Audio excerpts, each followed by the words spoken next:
All right, so we're right into it, yeah, without the intro this time because our producer's keeping us on our toes. We appreciate that. Thank you very much there, Mr. M. Um, it's the Byron Show for the PGA Championship at Valhalla in Kentucky. It's a week where we have the majority of live golfers. We have some invitations from live showing up, which weren't necessarily exempt to make it into the PGA this week. So it's a fun week full of fun characters, full of awesome golf ahead, Ron. I'm looking very much forward to it. How are you?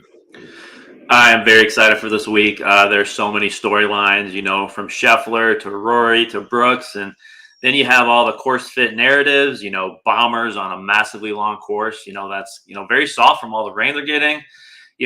Scoring may be easier than we first thought. And then you look at historically here, very tight finishes at Valhalla. So, yeah, there's a lot of tough choices, especially on top of who to fade this week.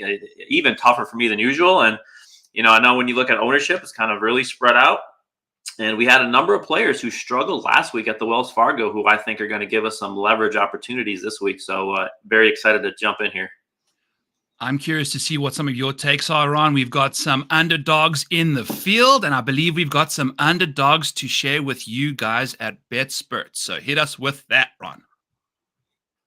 Yeah, before we get into our favorite place here, we have partnered with Underdog. And so right now you can get a full 90 days of premium membership at BetSpurts Golf for just $10. So just simply use the promo code BetSpurts Golf, all one word, to sign up for a new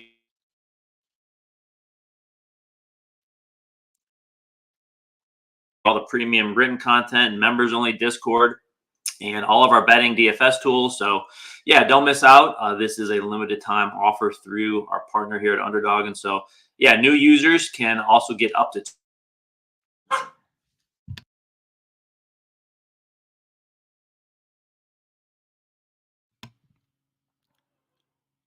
Don't know if it's me or if it's Ron, but I will keep going just in case it's Ron and not me. Okay, so it's not me. It's Ron. He'll be back. He's frozen in the underdog world. I'll go through this real quick for you guys. I guess if you didn't want to read this ad for us, I will, because that's fine for you, Ron. So right now you can get a full 90 days of premium membership at BetSpurts Golf for just $10. That's with the underdog partnership that we have with them over there.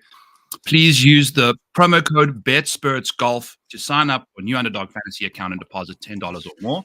That's a full access to the rabbit hole, as well as the premium written content, members-only Discord, and the rest of our betting and DFS tools. So there's a lot of stuff going on there. Don't miss out. This is limited time through our partner of Underdog Fantasy. New users can get up to $250 in bonus funds with their first deposit. See details and sign up in the link in the show notes. You must use promo code BetSpurtsGolf to qualify for the free quarterly membership over there. We've got Ron back in the house. I took care of the underdog read for us there, Ron. It's all good. The Wi-Fi hit us with some nasties. It's all good. I'll let you read the second one that's coming up later. So just kidding. It's the PGA Championship. You're going to get off to a rough start if you don't keep your ball in the fairway, kind of like what Ron got up to there. His Wi-Fi's left the fairways, and he doesn't quite have the distance needed to kind of get out the rough there, but he's back. He's reloaded, and we're ready to hit the road running. Yeah. So, Ron, distance off the tee, long iron proximity, the ability to scramble out of thick rough and tight Zoysia kind of collection areas this week, as long as some bent grass putting. Is there anything in addition to those metrics that you are looking for in your golf this week? Yeah, I mean, you kind of hit it. I mean, this is a pretty straightforward course. Like, there's no tricks here. Everything's out in front of you. The architecture, I think, might leave a little bit to be desired. But yeah, this is a typical kind of what the PGA of America is kind of turning into here, kind of a U.S. Open light course. And I think with the softer conditions, just reading some of the reports on how soft the greens are, I was initially thinking, maybe around 10, 12 under, but I'm thinking maybe we could get as high as 15 under here. Just because of, how it's playing. And, we'll talk about this with our picks here, but yeah, the narrative out there, obviously the longer you hit it, you're going to have shorter irons into these greens, and, carry distance looks like it's going to be a little more important as well. So, all around game still matters though. The greens are so small, 5,000 square feet. everyone's going to miss green. So you're going to have to scramble, and not many short grass areas. So kind of looking more at, scrambling from the rough when I did my research here. And putting, we often forget, it is a tee to green test, but you're going to have to make putts. And so I think that kind of is underrated a little bit when we get to some of these events. And so, just looking for guys who can hopefully spike with their putt, with their flat stick, and have that all around game we're looking for. Let's go. And I mean, is there anyone that has more of that than Rory McIlroy? I know he's not top of the board, but thinking about spiking with the putter, Rory, Scotty doesn't typically do that. He's just now gaining with the putter. Rory can spike with the putter. Rory's got immense length off the tee, but Rory McIlroy also still hasn't won a major in over a decade. Scotty's won 2 in the last 3 years. Brooks Koepka sitting underneath him there, looking to win his 4th PGA championship in that period of time, most likely.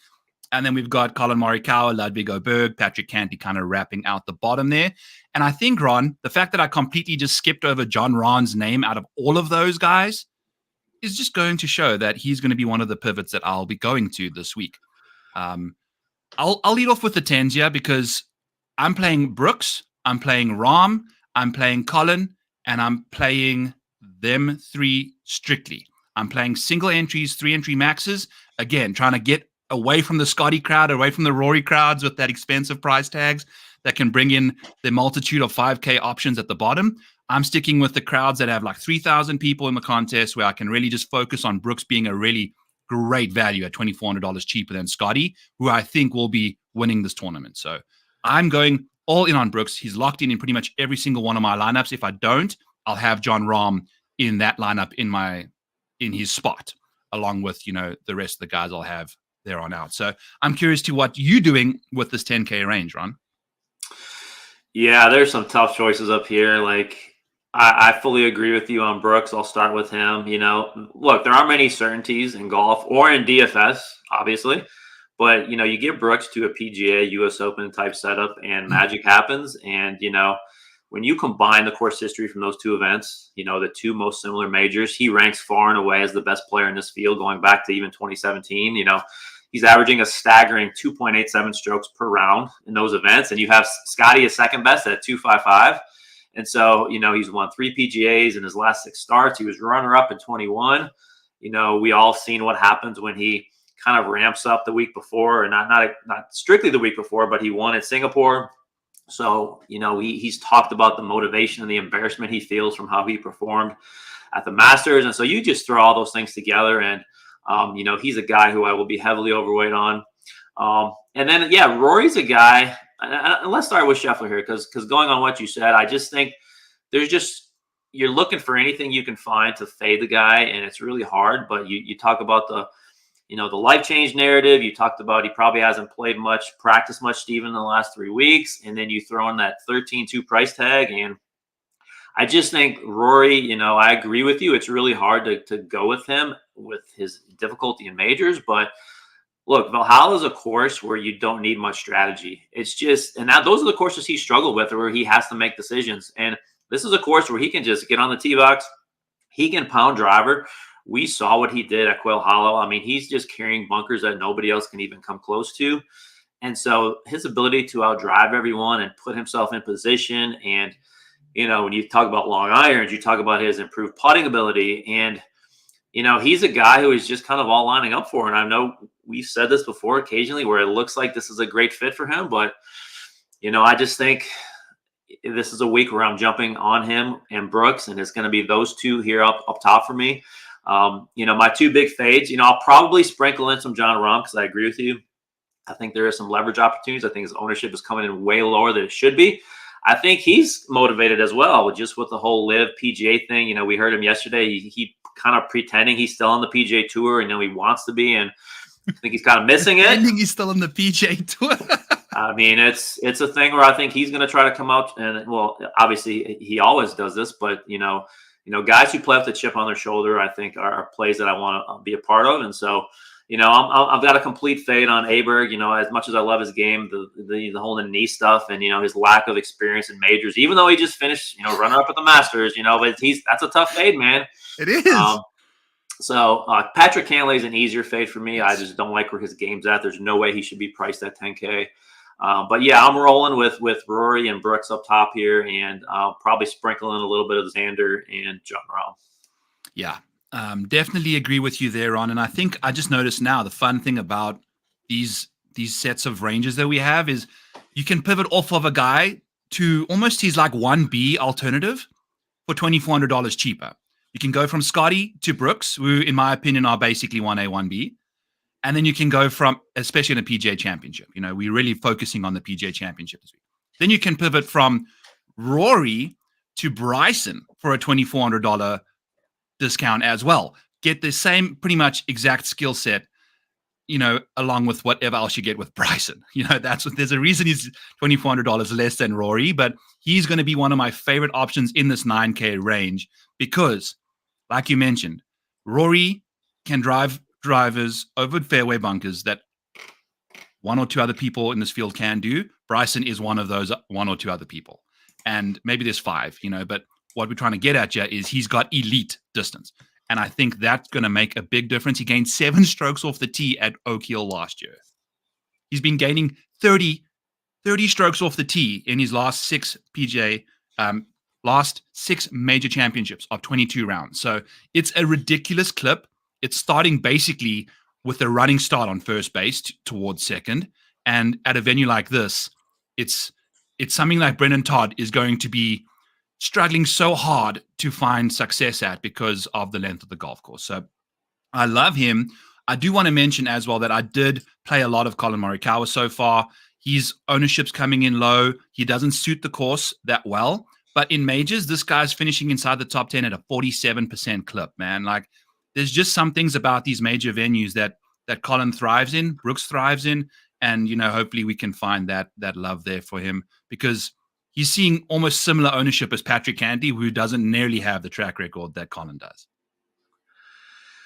Yeah, those are some good points. I think you could feel pretty comfortable. Like, I think there is a lot of win equity in the 10K range. When you get into, obviously Scotty, Brooks, Rory, I think you can feel very comfortable here if you can load up in this 9K range.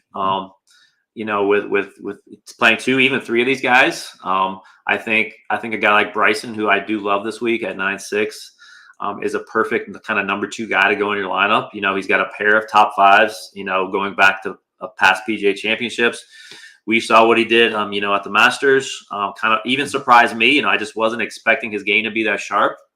And so, yeah, I think Bryson fits the bill for this course perfectly. I don't think it's going to be necessarily as bomb and gouge as Winged Foot was when he won there in 2020. But I just think, length is going to be so huge this week. Even going back, I know it's not the same course, but back in 2014, when the PGA Championship was here at Valhalla, 10 of the top 15 on the leaderboard were also in the top 15 in driving distance. And so even today, with distance, being even more important, with the course being even longer, with conditions being softer, I just think Bryson has got to find his way into your lineup somewhere. And then I think Wyndham Clark is just, he's one of the guys who I talked about at the Open who struggled last week, really did not look like himself. And so, what are you seeing with him ownership? Because I'm seeing pretty, right around 12, 13%. I will pull that up for you, Ron, and get back to you shortly. But I love where the ownership is for him. Taking a look at it last night. So yeah, I think betting wise, like I'm really tempted to, I think a 45-1 right now is just disrespectful. Looking at one bad week, and this is the defending U.S. Open champion. This guy's got top 5 upside every single week thanks to his off the tee game. He's got one of the best short games in the world, and so again, another guy who just fits this course really nicely. Has shown the upside that he has. And, Neiman, I think Neiman's a very under the radar play this week as well. Joaquin Neiman at 9.4. He leads the LIV in strokes gained this year. He's got 6 top 10s on that tour, 2 wins, 22nd at the Masters. He's just another guy who I think just fits Valhalla perfectly with his total driving, his long iron play. Bent grass is his best putting surface. And, down at the bottom here, I'll jump in here. I know you may have some thoughts on Victor Hovland, but this is a guy who, as bad as he's looked, a little bit of life last week. He gained 5 strokes ball striking at the Wells Fargo. Short game still looked a little shaky at times, but he's a guy who I had looked at for this course way beyond. And I was like, this is a perfect course for Victor. And I still believe that. And so he's a guy that I want to be early on. And so I will be well over the field ownership for Victor this week. He's a guy who I think, as a number 2 guy in my lineup, I feel very comfortable with. And last guy I'll talk about in the 9K range, I think Will Zalatoris, kind of similar to Wyndham Clark. He was terrible last week. And I'll just keep coming back to, though, his performances in these types of events. When you combine strong fields, long, difficult courses, he's the 5th best player in this field when you combine those rankings together, which I did in my model. I mean, this guy's got 6 top 10s in his last 8 majors. And so I'm not going to let one bad week last week, stop me from playing Will Zalatoris. And Ron, how many of those majors were the Open Championship? Like, I don't think Will Zalatoris got a top 10 in those in the Open, right? So take 2 of those away. That's ridiculous. It's a ridiculous clip that Will Zalatoris is doing this thing. What? Let's chat about this, because I'm seeing 80s. I saw a 90 last night. I'm seeing 5% ownership. Are we overreacting to the back, or do people know stuff that I haven't seen anything about Will Zalatoris' back being an issue? He played really poorly on Sunday, but leading up to that, it wasn't terrible. In majors, he steps it up a complete different gear. I bet him top 5 at 12-1 because that number's ridiculous, and it gives you a little bit of like exposure to him there. So maybe if you don't want to play him in your DFS lineups, you can kind of toss him into a top 5 bet. But if you don't want to bet the top 5, toss him into your DFS lineups at $9,100. Because, like Ron said, you're getting an elite major player at $9,100 at 5% ownership, 7% ownership. If this guy just shows up with horse tranquilizers shoved down his throat and feeling all Aaron Rodgers loopy, like with the back feeling good, but the mind feeling better, we could see Will Zalatoris win this PGA Championship and not even remember doing it. So this is what I'm looking forward to. I'm going to be heavily rostering this guy at $9,100 until I find out that his back is broken. So the leverage that you're getting from that ownership there is just too much for me to pass up right now. I will be in association there with you with Wyndham Clark. I do have a massive fade on Joaquin Niemann and Justin Thomas this week. Niemann's major track record is ass. I mean, for as many major championships as he has played in, he's only got 1 top 20, and that was last year's Masters. So even this year, when he was playing the best golf of Joaquin Niemann's career, top 5 in the world, how can I not be getting invited to these major championship kind of ticky-tacky comments after winning all these live tournaments, and then goes and finishes 22nd at the Masters when there's only 89 guys in the field? Come on, bro. Let's see a bit better from you there. So I'm waiting and seeing from him. I think he's catching a lot of unnecessary steam. Also, I can see what people are seeing from Joaquin Niemann there. So another name before we leave this 9K range is Cameron Young. He's been finishing inside the top 10 in majors in 45% of his starts. He's a major killer. He's $9,000. If you're looking for a little bit more of a safe option from Will Zalatoris, probably Cameron Young would be that guy, but I think the ownership will come along with that too. In the 8th, Ron, I have a matchup of Cameron Young over Sam Burns at -115. Sam Burns, $8,500. He's had 1 top 20 in his major career. He's got 5 wins on the PGA Tour. 5 wins on the PGA Tour. You got 1 top 20 in majors, and guess what? It was a T20. It wasn't even that good of a top 20. So he really struggles in majors, so I'll be fading him significantly. I will be leaning into a little bit of Hideki Matsuyama. I really like how he fits this kind of a venue, despite the I'm just rostering the injured and broken, that's just kind of what I'm doing right now. Thank God I don't have Ludwig in my player pool, but Hideki in majors has been very consistent. And at this price tag, I'm looking for consistency in this range, along with Sahith Theegala with a bit of volatility there, and Tyrrell Hatton. Those are my guys in this range right here. Maybe Shane Larry finds his way into a lineup or 2, but nothing significant. So that's pretty much what I'm doing in this range run. What's getting dissected by you in the 8s? Yeah, we continue on here with some guys who, again, are hoping, with their performance last week is going to really lower their ownership. And I'm definitely seeing that right now. I'll start with Matt Fitzpatrick at 8-9. Really bad Thursday through Saturday, turned it around on Sunday.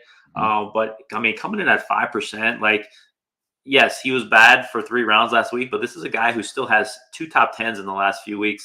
22nd at the Masters. he's got the all-around game to succeed here, and I think people are going to really sleep on him this week. I think that's a mistake. He's another one of my guys who I'm looking for leverage. And, yeah, I'll piggyback with you on Hideki. He's withdrawn the week before a major at other times. And that to me shows, I think, it wasn't good because I played him a lot last week, but I think that shows you how much he values these major weeks, and he does all he can to prepare for them and how seriously he takes them. And so when you look at the numbers, like, he's been a top 5 player on tour this year. He finished 8th best in my model for this week. And, long courses, obviously difficult conditions, perhaps the best scrambler in the world. And so when you combine this salary, even with last week, I was expecting him to be, much more expensive than this.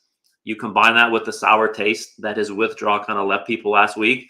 I think he's one of the top leverage players on the board. I might play him at 15, 20% this week. That's how much I love him.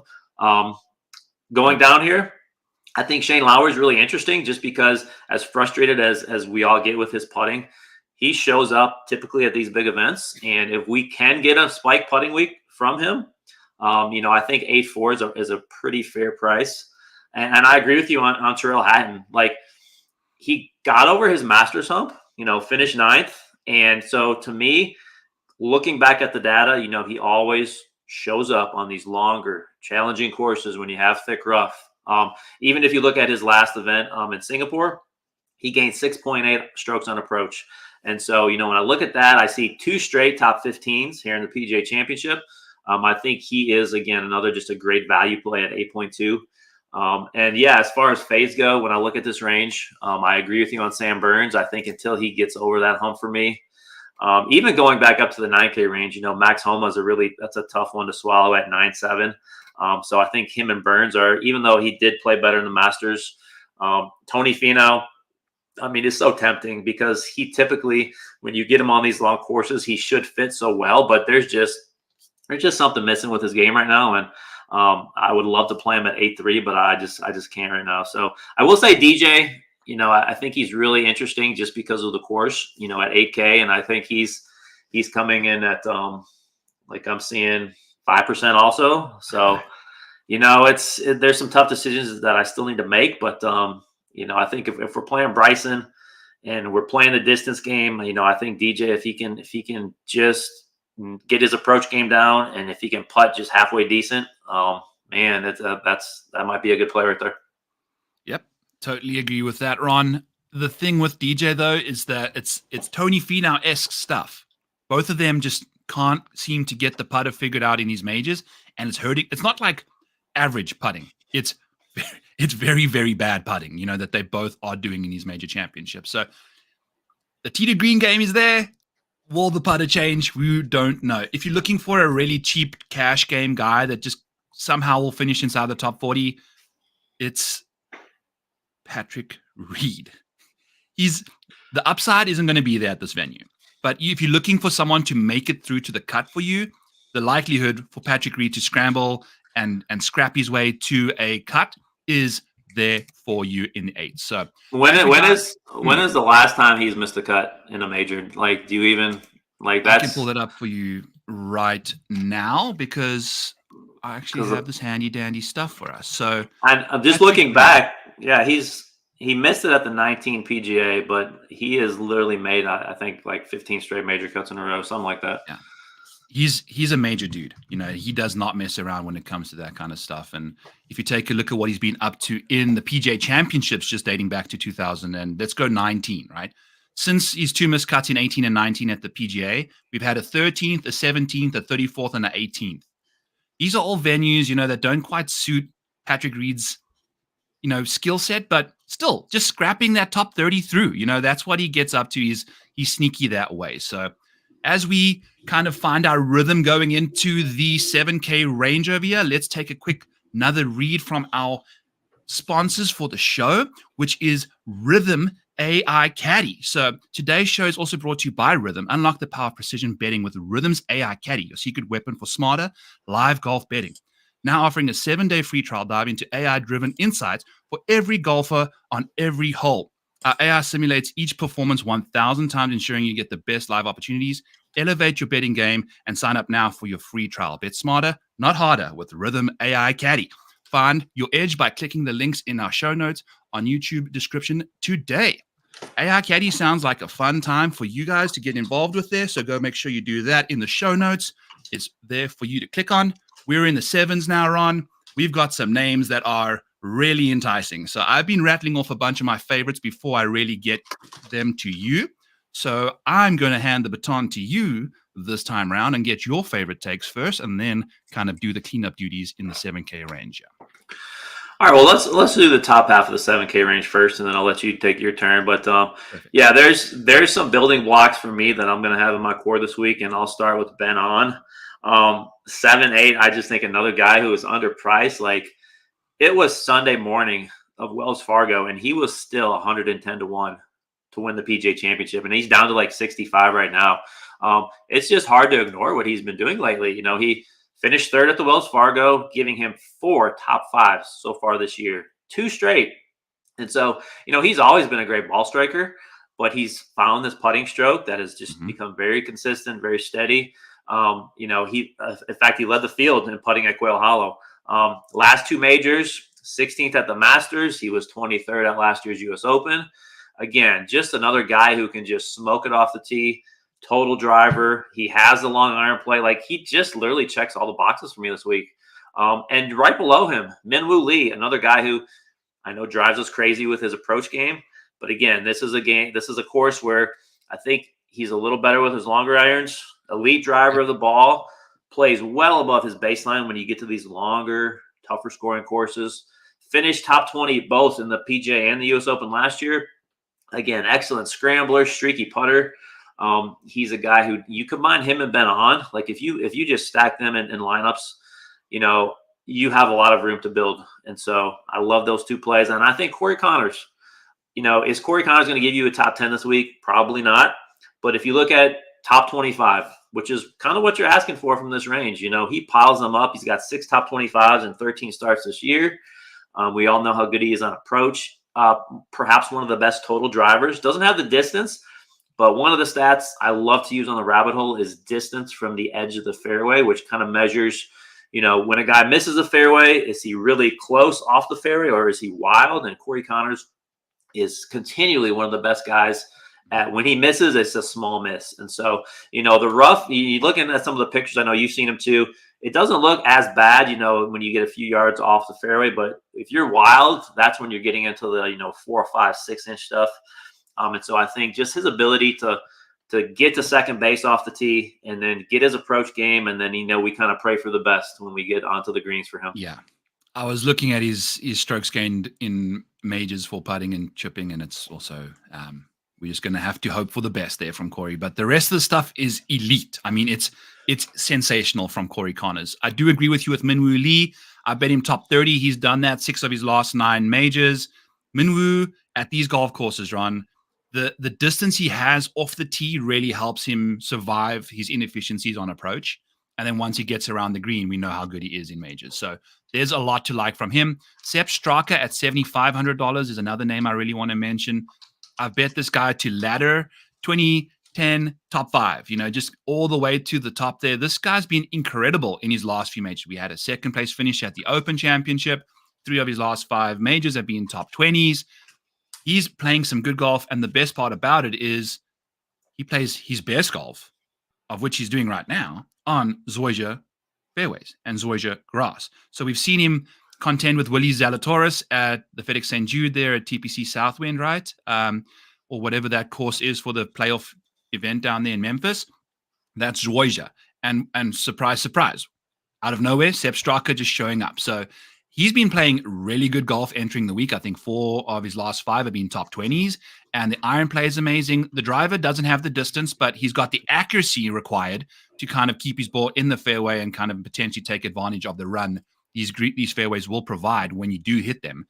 Potentially, I don't know how wet it is going to be out there, but his accuracy can be a weapon because he's hyper accurate. You can't just be accurate. You got to be hyper accurate if you don't have distance at this venue. So he is, and I really, really look forward to seeing what he can get up to at $7,500. A great, great price tag there. We'll second Benny on with you as well. And then if you're looking for a complete leverage opportunity in your big GPPs, Tom Kim in majors will somehow find a way to get it done inside the top 20, top 10. This golf course does not suit him at all, but in majors, Tom Kim just nuts up. And I'm so happy that he does that kind of stuff. I'll be playing him in at least 1 or 2 lineups in my singles and 3 entries because he's a major guy. He's shown it now. He's got that second place as well with Sepp at the Open last year. Multiple top 20 finishes in majors now. So lots of good stuff from Tom Kim. In the bottom of the 7K range, Aaron, not too much going on for me. Steven Yeager is my one guy. I'm just going to say that because he's got distance off the tee. He's exceptionally good out the rough from 150 and out. You're going to be in the rough as a Steven Yeager person 50% of the time, probably. Like you're not going to be in the fairway more often than not. You're going to be in the rough along with the rest of the gang doing all the stuff. He's very good from that range. So if you think about him having been the only person to beat Scotty Scheffler in the last 5 tournaments, he did that at the Houston Open, which is also another golf course that requires good driving, good longer irons, not nearly as many long irons as we see here, but still a lot of long irons in Houston at Memorial Park over there. Steven Yeager won that thing. He's very good around the greens. I'm really excited. I've got a top 40 on Yeager and looking forward to see what he can do at $7,100, Ron. So any other guys in the sevens at the bottom here that we can get from you? Yeah, there's some interesting names for sure. You look at Ricky Fowler's course history. He hasn't actually been that bad recently. And so, not saying I'm playing a ton of him, but he's a guy I'm going to take some bits and pieces of, maybe 5 to 10% at 7,400. Nikolai Højgaard's a guy who, he had a downturn. He was playing poorly, and then he kind of just recently showed up and started turning it around again. I think he's a guy who has the length on a course like this, kind of the pedigree, who's, shown some good results on similar courses. For me, there's kind of 2 guys that I'm going to be focusing more on, and I'll start with Adam Scott. He's kind of just always there in this range, and, major event pedigree. I think he's an excellent value at 7,300. Obviously, the course fit, kind of a bomber off the tee, even in his older age, excellent putter. Kind of when we get into approach play, can be very inconsistent at times, but he is kind of better with the longer irons. And he's kind of in the midst of one of the most consistent stretches of his career. If you look back over his last 12 starts, he's got 9 top 30s. So I think the upside is limited, but if you're looking for kind of the last guy in your lineup, you want to make cut, even a top 30 finish, I think Adam Scott is a great kind of sneaky play this week. And then Keegan Bradley. Scott, Ron, sorry, just before you get to Keegan. Adam Scott, top 40 rates in majors since 2017. He's 17th in this field. Yep. But unfortunately, top 5 rate amongst those T40 guys is not as good, so that's kind of just to paint that picture in a different way for you there. Yeah, and don't forget also, I know some people will know this, but it's not top 65. You actually got top 70 and ties this week. So we got a little more room for guys to make the cut. And so, I think he's just a great, if you're looking for cut makers, consistency, I think he's a great play. And then Keegan Bradley, I still, played him last week. Obviously he kind of played decent. If making the cut is your objective, I think he's another guy down kind of at the bottom here. He's made 11 of 13 career cuts at the PGA Championship. He's 9th in my approach model this week. So again, if you're looking at, from 175 plus, he's top 20 in this field. And again, what I did was I combined strong fields, difficult courses, long courses. He's 18th best in this field when you look at that as well. And so he's another guy very similar to Scott, kind of a veteran, but he's played these events so many times. He's got the experience. He's got the game for this course. And so I think he's a guy who, you're looking at bentgrass greens, maybe, some similarities to some courses he's had some success on in the past. So for me, it's these 2 guys down here. I know Dean Burmeister is getting some love. His ownership, when I see, I don't know what you have it up, but I'm seeing double figures already for a guy like that. Now his game does fit, but I'd probably, like you like to say, I'd pivot to a Keegan Bradley here instead. Yeah. And that's what you're trying to do, is just find options that are identical kind of 1A, 1B situations that are at half the ownership. And that's what we did at the top of the board. For me, I won't be doing as much of that down south here because I've done the majority of that early on. But, he's a great option there. And I've bet the Keegan Bradley 220 to 1 out there to win this thing. It's not going to make it onto my card, but it's personally that's in my slip. I'd be shocked and sad if he wins this thing. And by the way, Keegan Bradley won his PGA Championship debut. You know, I did not realize that because I was taking a peek at people's like run-ups to the PGA Championship wins. Keegan was the guy that won it on his debut. So, a little nugget for you there. In the sixes, Ron. So let's do 4-6 guys, or do we want to do a full 6-pack? Yeah, we'll go 4 from the sixes and 2 from the 5s. Let's do it. All righty. So you start, baby. Age before beauty. All right. Well, I'm going to go with a guy who I know a lot of people are going to play. I know he might be chalky by the end of tonight going into tomorrow, but I think Keith Mitchell at 6,600 is one of the best total drivers on tour. He's got plus length. He's got excellent accuracy. He's turned himself into an excellent long iron player. So when you just looking at a ball striking, a distance perspective, he hasn't played in a lot of majors, has had some success, recently kind of, PGA, the last couple of years he's played. But when we're looking at, I think he might be the most underpriced guy on the board for me. I think he should easily be in the mid 7Ks. He's playing great golf right now with 6 top 20s in the last 3 months. So I'm going to start the 6K range. I love Keith Mitchell this week. Yeah.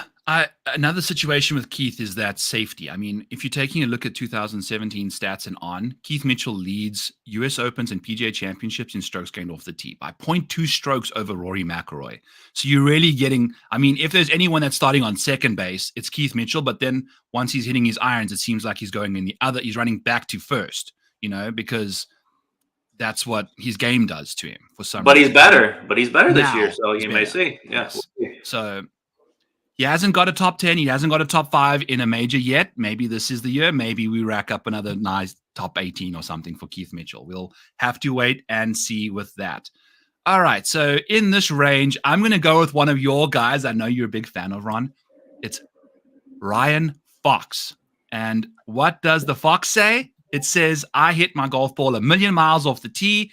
I was right at the top of the leaderboard after the first 2 rounds of the Masters. That's all I need from you to get through to the weekend for me in the PGA Championship. I think he's a very good talent. We've seen him win the BMW Championship over there. He's won a PGA Championship, the BMW Championship over at Wentworth last year, right? So maybe he's going for his second PGA Championship here in a space of a year. $6,400, tons of distance off the tee, exceptionally good baseline across the world, been struggling mightily here on US soil. So maybe we've seen a bit of respite from him since the Masters. So I'll go back on the snake draft over here and say that my next guy, I'm actually just going to vamp myself for a touch here and say I'm going to dive into the 5s because I haven't figured out who my 6s are. But Patrick Rodgers is going to be my 5K guy at $5,600.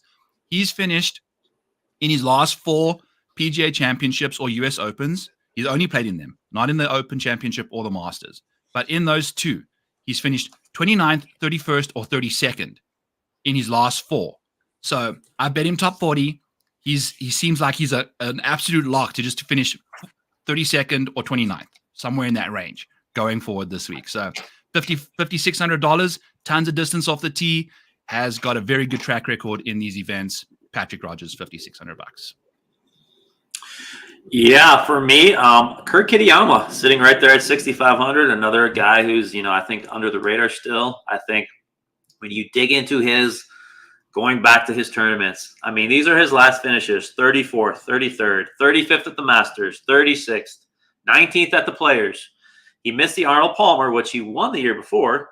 Then he's 39th at the Genesis, 8th in Phoenix, 39th Pebble Beach, and his level of consistency, I think, is really neat to look at. And you look at he was 4th at the PGA last year at Oak Hill, and so you got a kind of a little bit not as difficult of a course this week. But I think Kitayama sitting there, 32nd in the field in driving distance, 27th in the field from 175 plus with his irons. Sign me up for Kitayama this week. Yeah, a great course fit. Just needs to translate it a little more consistently to majors, but I totally second that pick there on. Great pick.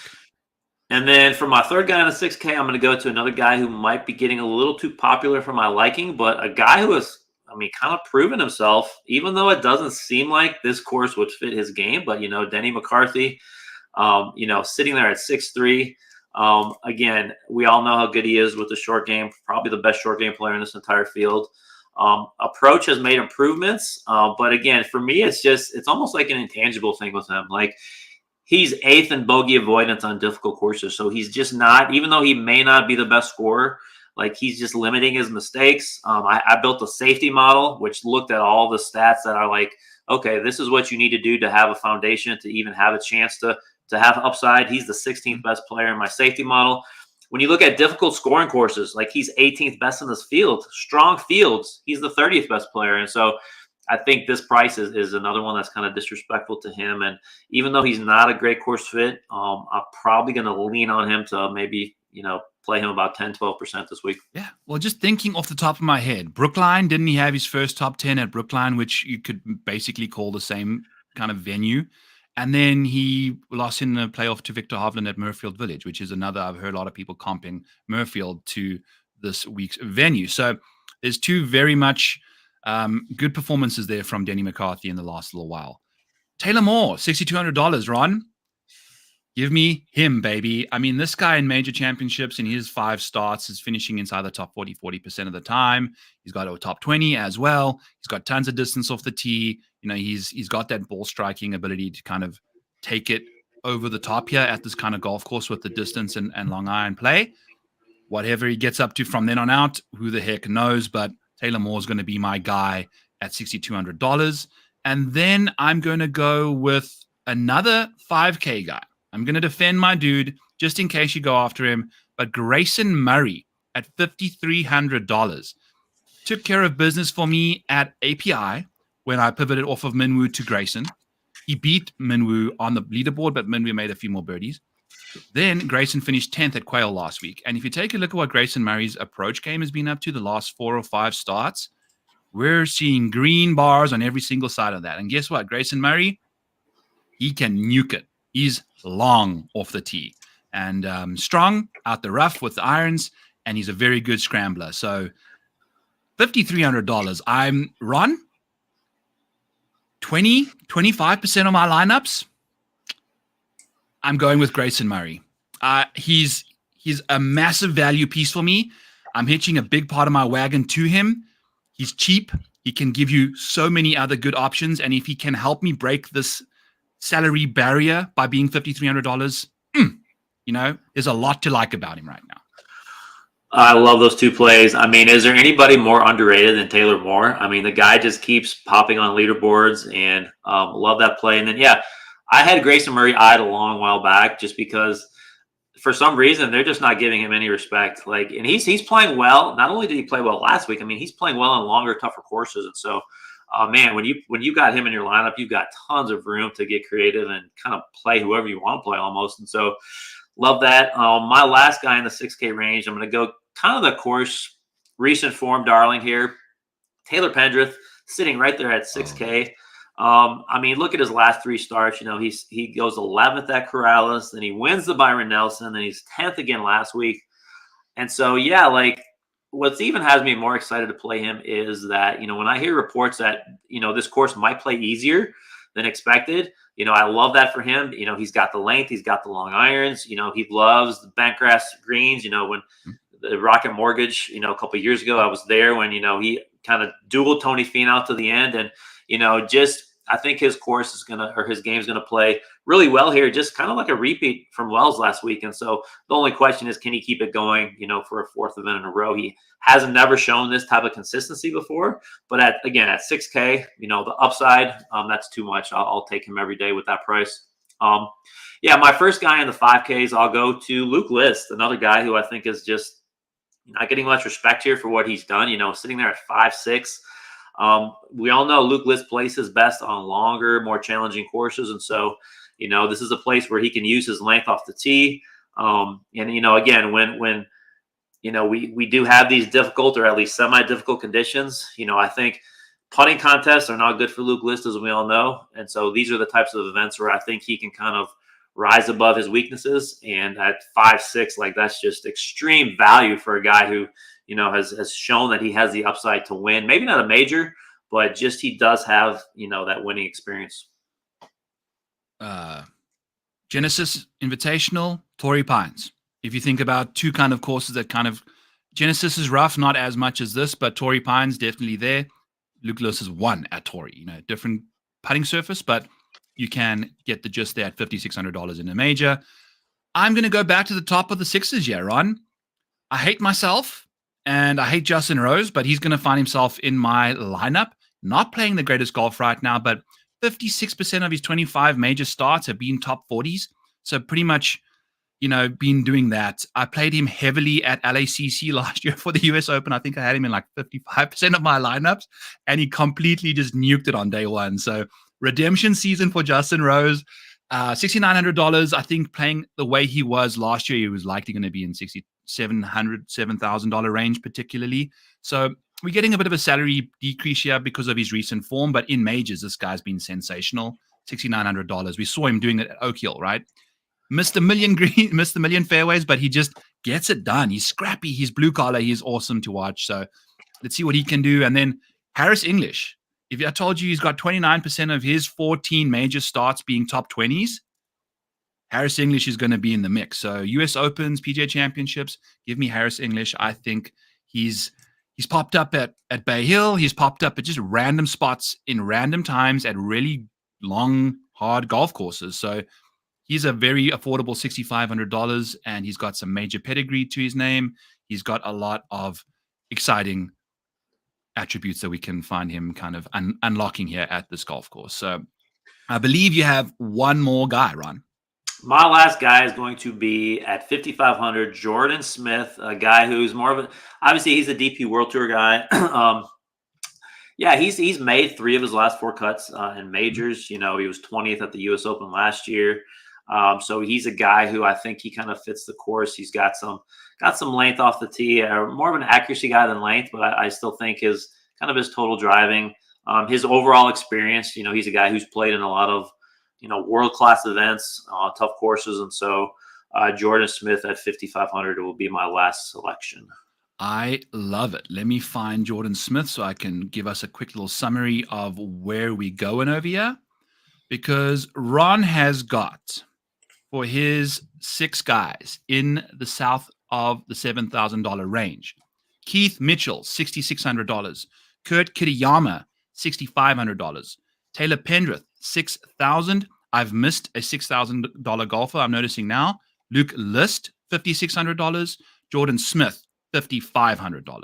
Do you know who I missed? It was Taylor Pendrith. I've got him. Kurt Kitayama, Keith Mitchell. Denny McCarthy. And Denny McCarthy. Beautiful. So those are your 6 for your 7,000 and below. My guys, Justin Rose, 6,900. Harris English, 6,500. Ryan Fox, 6,400.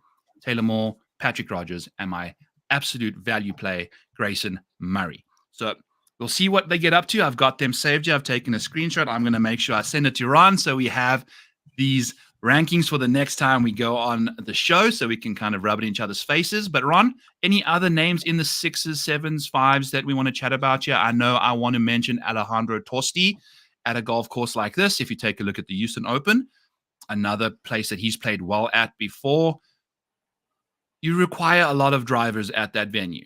And he played nicely. He chipped his way around that golf course. I think at the price tag we find Alejandro Tosti at, he's got the distance to be starting on first base, like we've mentioned many times so far. I really, really fancy his chances this week. So any other names that you're in the mood to kind of throw out there before we get out of here? Yeah, just some 5% dart throws. I'll have, Harris English at 65. I think Jake Knapp, great course fit for him at 63. Thomas Dietrich, kind of an improving guy who can really score, kind of fits this longer course, 6,200.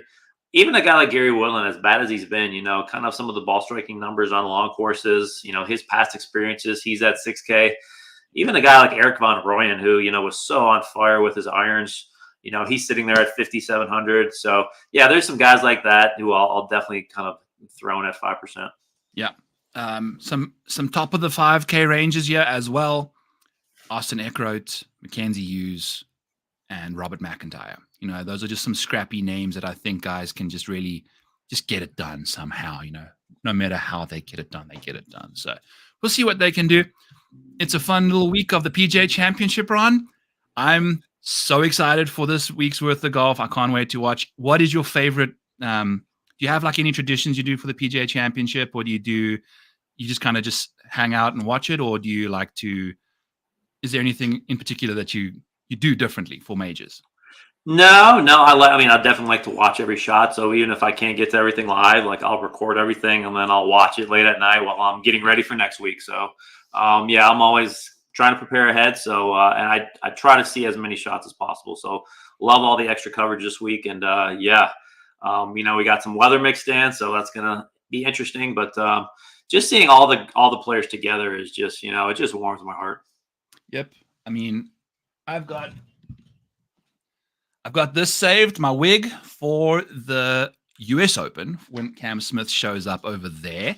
I didn't bust it out this week, but I will be doing it when the US Open rolls into town. But I love Major Week, Ron. By the way, ESPN is doing a betcast. By the way, just want to mention that to some people out there because we are all in the degeneracy realm, and there's going to be a stream that is tailored to our needs, so to speak. Will it be perfect? Likely not, but I do suggest you go out and give that a look when it's on there.